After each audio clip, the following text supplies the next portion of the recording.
Dito guys nakakampi ko nga pala yung mga kasquad ko sa Baykanga dito guys, hindi na ako nagko-core kasi nagfo-focus ako sa pag-side lane, wala akong magawa guys kaya ginamit ko na si Roger Aso.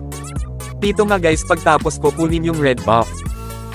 Agad-agad akong pumunta at dumiretso na ko sa lito kaso bigla ko nakita si Kagura kaya binigyan ko ng isa dito.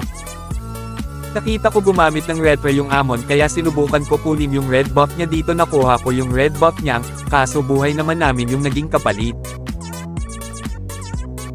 Pagtapos nun guys dumiretso na ko sa baba masyado na kasi lumalalim yung sun ng kalaban kaya agad namin siyang binigyan. Masyado kasi siyang kampante kasi lamang siya sa Ruby, ang hirap nga pitasin netong sun guys pero walang malakas sa madami.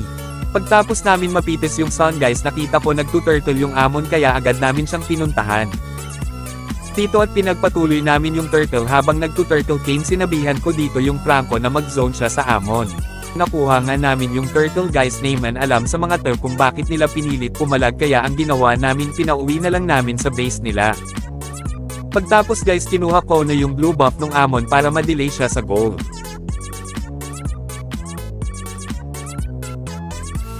Dito guys mag-clear lang sana ako sa baba ang kaso biglang lumabas yung sun dito nga akala ko ako yung mabibigyan, buti na lang at nakachamba pa.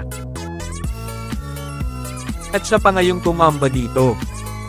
Dito inakit ko na yung mga kakampi ko na mag-lord na kasi baka umabot pa ng late game yung laban.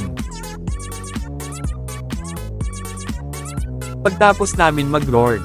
Habang inaantay namin na makadalo yung lord bigla namang nagpikita yung pusa naming kalaban kaya agad ko siyang ginawang siopaw, tapos yung Kagura masyadong ingitera kaya pinagbigyan ko na siya. Pagtapos ko siya bigyan dumiretso na ko kasi gusto ko na tapusin, akala ko nga matatapos ko na.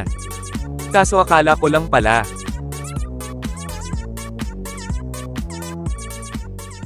Dito pinupush ko na yung last tower nila, ang hindi ko alam nakabantay na pala yung mga kalaban.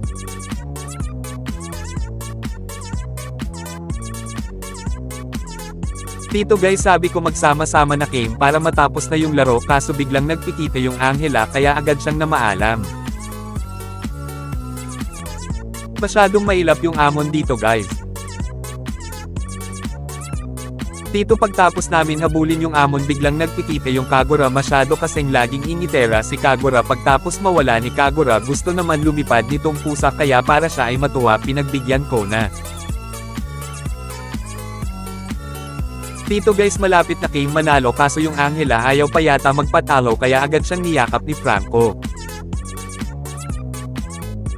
Ayun lang guys, maraming salamat sa mga nanonood. Please follow, like and share guys, love you all.